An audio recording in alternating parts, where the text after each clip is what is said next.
घंच पहाड़ भितर आम 7 जन सांग एवं आसीचु ट्रेकिंग करने एवं अप्रोक्सीमेटली आम 1.5 घंटा है पहाड़ चढ़ुचु जना ना केत आम पहुँचू कहीं आमको उपरको जीवार अच्छी आउ हनुमान को पाद चिन्ह देखार अच्छी।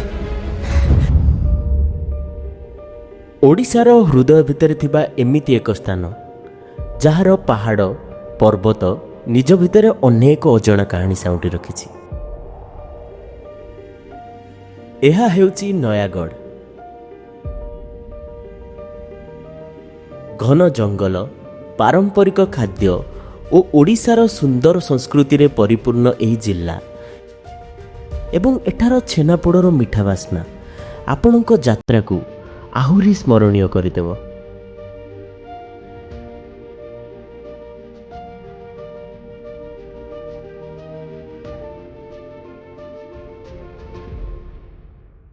आज आमर डेस्टिनेशन नयागढ़ जंगल भितर थिबा एमिति एक लुकायित स्थान जार इतिहास रामायण सह जड़ित थिबार विश्वास करा जाए। हेलो सांग माने नमस्कार, मु सौम्यजीत आपन को स्वागत करुची आज गोटे नुआ ब्लॉग को। आज हूँ 30 तारीख आज आम स्टार्ट करूँ आमर गोटे नुआ जर्नी गोटे ट्रेकिंग स्पेस को जोटा की अच्छी नयागढ़ राजगिरी। मो सांगे अच्छा मोर समस्ते सांग माने आज आमर डेस्टिनेशन स्टार्ट होची आम ठाकुराणी को पीठ माँ दहिकाई को पीठ रु चलो। खंडपड़ा रिजर्व फॉरेस्ट रो कोर एरिया भितर को प्राय 6 किलोमीटर रो एही जंगली रास्ता आपण को वन्य जंतु को उपस्थिति फील कराइबो।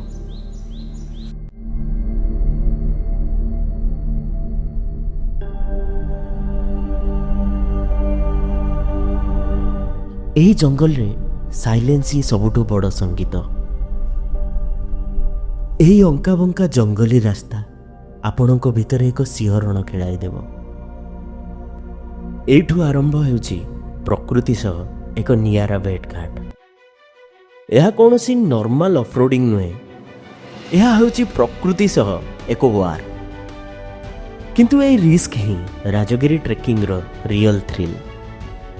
तो भाई माने केमिति लागुची? बढ़िया एक नंबर।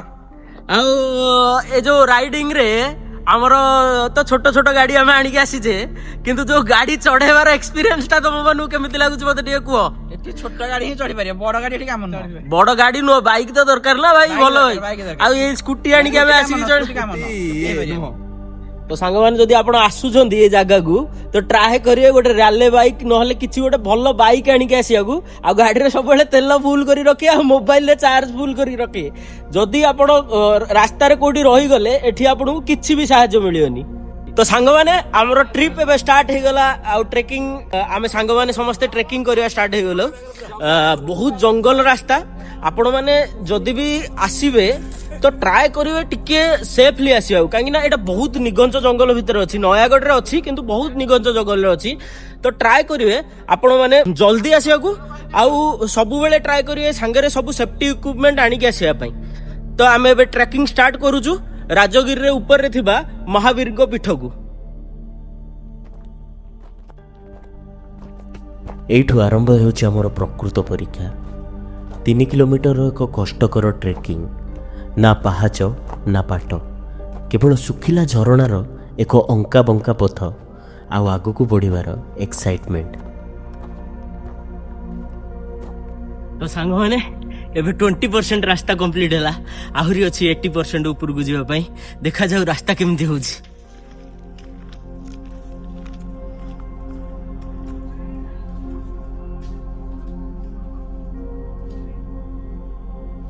भाई तुम पहाड़ चढ़ा एक्सपीरियंस केमिति रहला? एक्सपीरियंस भाई प्रबल पखाळ खाइ गैसली चढ़ुची ए जो चंबल रे दही बरा खाइ गैथांती किछि हेबान था एक्चुअली सत कथा।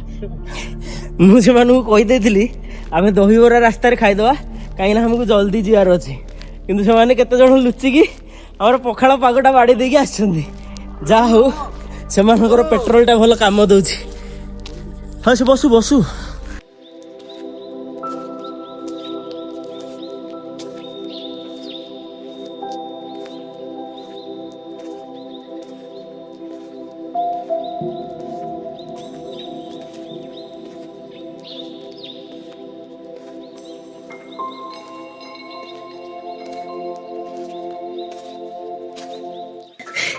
3 ଦିନର କଡ଼ା ପ୍ଲାନିଂ ପରେ ଆଜି ଆମର ଏ ଟ୍ରେକିଂ ସକ୍ସେସଫୁଲ ହେଇଛି। ବହୁତ ଖୁସି ଲାଗୁଛି। ଆଉ ଥ୍ୟାଙ୍କ ୟୁ ମୋ ଭାଇ ମାନଙ୍କୁ ଯୋଉମାନେ କି ମୋ ସାଙ୍ଗରେ ଟ୍ରେକିଂ ରେ ଆସିବା ପାଇଁ ସାଥ ଦେଇଛନ୍ତି। ଆଉ କେବେ ଆମେ ଗୋଟେ ଜଲ୍ଦି ଆସିବୁ। ଆଉ ଏଇଠି ପକ୍କା ଗୋଟେ ଥର ଭୋଜି କରିବାର ଅଛି, କାହିଁକିନା ଜଙ୍ଗଲ ଭିତରେ ଏ ଜାଗାରେ ଭୋଜି କଲେ ସେ ଯୋଉ ସୁକୁନ ମିଳେ ସେଇଟା ବୋଧେ ଆଉ କୋଉଠି ଆମକୁ ମିଳିବନି।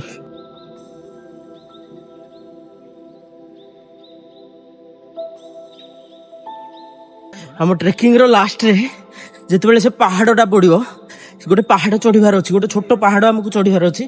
ଯେତେବେଳେ ସେ ପାହାଡଟା ପଡିବ, ସେ ପାହାଡଠୁ ଆମର ନୟାଗଡ଼ ଫରେଷ୍ଟ ରେଞ୍ଜର ଗୋଟେ ଭିଉ ବହୁତ ହି ସୁନ୍ଦର ଲାଗେ। ଚାଲନ୍ତୁ ଦେଖିବା ସେ ପାହାଡ ପାଖରେ ଆମକୁ ପହଞ୍ଚିବାକୁ କେତେ ଟାଇମ ଲାଗୁଛି। ଏବେ ଆପ୍ରୋକ୍ସିମେଟଲି ଆମେ 1.5 ଘଣ୍ଟା ହେଲାଣି ପାହାଡ ଚଢୁଛୁ, ଜଣା ନାହିଁ କେତେବେଳେ ଆମେ ପହଞ୍ଚିବୁ। ଆପଣ ମୋ କଥାରୁ ବୁଝିପାରୁଥିବେ ଯେ ପୁରା ଶ୍ୱାସ ଫୁଲି ସାରିଲାଣି, ଅବସ୍ଥା ପୁରା ଢିଲା ହେଇଗଲାଣି ସାଙ୍ଗମାନେ।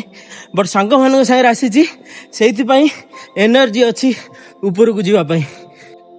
ଘଞ୍ଚ ପାହାଡ ଭିତରେ ଆମେ 7 ଜଣ ସାଙ୍ଗ ଏବେ ଆସିଛୁ ଟ୍ରେକିଂ କରିବାକୁ। ଆଉ ଦେଖନ୍ତୁ ହାଲତ ଦେଖନ୍ତୁ। ପାହାଡର ଅଧା ଚଢିଲା ପରେ ଗୋଟେ ବଡ ପଥର ଜାଗାଟା ଅଛି, ଆଉ ସେଇଠି ଆମେ ମାନେ ବସିଛୁ। ଏବେ ବସି କିଛି ଟାଇମ ସ୍ପେଣ୍ଡ କରିବୁ, ଟିକେ ପାଣି ଫାଣି ପିଇବୁ, ତାପରେ ଆମର ଟ୍ରେକିଂଟା ରିଜ୍ୟୁମ କରିବୁ। ଦେଖାଯାଉ କେତେ ସମୟ ଭିତରେ ଆମେ ପହଞ୍ଚି ପାରୁଛୁ। ଇଏ ହଉଛି ମୋ ସାଙ୍ଗ ବିଜୁ, ମୋ ସାନ ଭାଇ। ଆମେ ସମସ୍ତେ ଗାଁର ପିଲା ହିଁ ଆସିଛୁ। ଆମେ ତାକୁ ପଚାରିବା ତାକୁ ଆଜିର ଏ ଏକ୍ସପିରିଏନ୍ସ ଆଉ ମାନେ ଅନପ୍ଲାନ୍ଡ ଟ୍ରେକ୍ କେମିତି ଲାଗୁଛି। କେମିତି ଲାଗୁଛି ତତେ କହ? ଆମେ ଏଠି ଆସି ବହୁତ ଭଲ ଲାଗିଲା। ଆଉ କଣ, ତମେ ରାସନ କାର୍ଡ ଫଟୋ ଉଠେଇବାକୁ ଆସିଛନ୍ତି କି ଆପଣ ଏଠି? ନା ମୁଁ ଆପଣଙ୍କୁ ପଚାରୁଛି ଆପଣଙ୍କୁ ଟ୍ରେକିଂ କେମିତି ଲାଗିଲା। ସାଙ୍ଗମାନେ ଦେଖନ୍ତୁ, ଆପଣ ମାନେ ଦେଖିଥିବେ, ଇଏ ହଉଛି ମୋର ସାନ ଭାଇ ଲିପୁନ। ଆକୁ ପଚାରିବା ଆର ଏକ୍ସପିରିଏନ୍ସ କଣ ରହିଲା, କାହିଁକି ନା ଇଏ ଜମା ବି ଜାଣିନଥିଲା। ଆଜି ତାର ଏକ୍ଜାମ ଥିଲା ଆଉ ଆମେ ତାକୁ ଆଣିକି ଆସିଛୁ ଟ୍ରେକିଂ କରିବାକୁ। ଆକୁ ପଚାରିବା ଆଜି ତାର ଏକ୍ସପିରିଏନ୍ସ, ପାହାଡ ଚଢାର ଏକ୍ସପିରିଏନ୍ସ କେମିତି ଥିଲା। କେମିତି ଥିଲା ଲିପୁନ କହ? ଉପରୁ ଆସି ଛାତି ବହୁତ ପେନ୍ ହଉଛି ଆଉ ମଜାଦାର ଥିଲା ଚଢିଆଟା।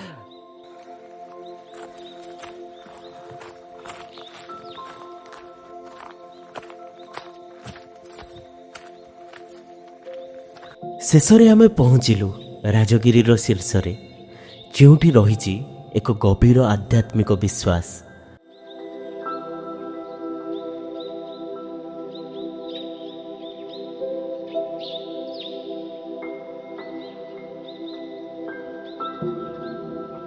ତ ସାଙ୍ଗମାନେ ଏବେ ଫାଇନାଲି ଆମେ ପହଞ୍ଚିଗଲେ ଶ୍ରୀ ମହାବୀରଙ୍କ ପୀଠରେ, ଯୋଉଟା ଅଛି ନୟାଗଡ଼ର ଘଞ୍ଚ ଜଙ୍ଗଲ ଭିତରେ। ଆଉ ଆପଣଙ୍କୁ ଏ ଜାଗାକୁ ଆସିଲେ ଏ ଜାଗାର ଗୋଟେ ଖାସିୟତ ମୁଁ ଆପଣଙ୍କୁ କହିଦଉଛି, ଯୋଉଟା ହଉଛି ଶ୍ରୀ ହନୁମାନଙ୍କର ପାଦ ଚିହ୍ନ। ଏ ପାହାଡ ଉପରେ ସାୟଦ ତ୍ରେତୟା ଯୁଗରେ ହନୁମାନଙ୍କର ପାଦ ଚିହ୍ନ ଏଇଠାରେ ପଡିଥିଲା। ଆଉ ଏ ଜାଗାରେ ମୁଁ ଆପଣଙ୍କୁ ଦେଖେଇବି ଶ୍ରୀ ହନୁମାନଙ୍କର ସେହି ପାଦ ଚିହ୍ନ, ଯୋଉଟା କି ବହୁତ ଅଲୌକିକ ଫିଲ୍ ଦିଏ।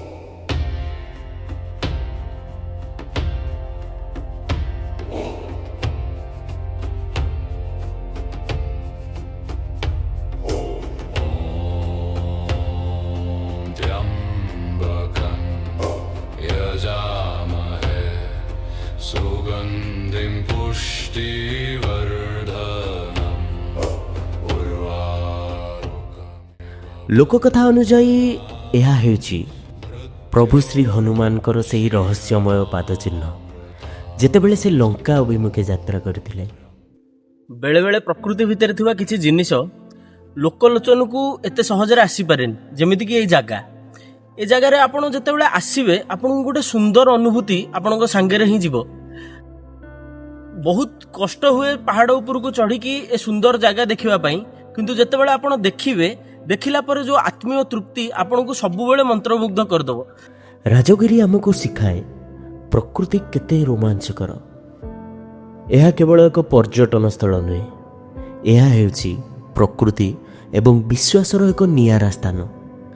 ଯଦି ଆପଣ ବୋଥ୍ ପିସ୍ ଏବଂ ଥ୍ରିଲ୍ ଖୋଜୁଛନ୍ତି, ତେବେ ନୟାଗଡ଼ର ଏହି ରାଜଗିରି ପାହାଡ଼ ଆପଣଙ୍କୁ ଜମା ବି ନିରାଶ କରିବନି। ତ ଫାଇନାଲି ଆମର ଟ୍ରେକିଂ ଶେଷ ହେଇଛି। ଏବେ ଅନ୍ଧାର ହେଇ ଆସିଲାଣି। ଆମେ ଏବେ ପାହାଡ଼ ତଳକୁ ଯିବାର ଅଛି, ପୁଣି ସେଇ 3 କିଲୋମିଟରରୁ 4 କିଲୋମିଟର ଆମକୁ ଓହ୍ଲେଇବାର ଅଛି। ତ ଆଜି ପଚାରିଦବା ଆମ ଭାଇମାନଙ୍କୁ କେମିତି ଲାଗିଲା ଏ ଟ୍ରିପ୍, କେମିତି ଲାଗିଲା? ये भी असम ट्रिप। ମୁଁ ସୌମ୍ୟଜିତ, ଆପଣ ଦେଖୁଥିଲେ ସୌମ୍ୟଜିତ ଅନ୍ଧକୁ। ଏମିତି ନୂଆ ନୂଆ ଇଣ୍ଟରେଷ୍ଟିଂ ଭିଡିଓ ଆଉ ସିନେମାଟିକ ବ୍ଲଗ ପାଇଁ ମତେ ସବସ୍କ୍ରାଇବ କରନ୍ତୁ।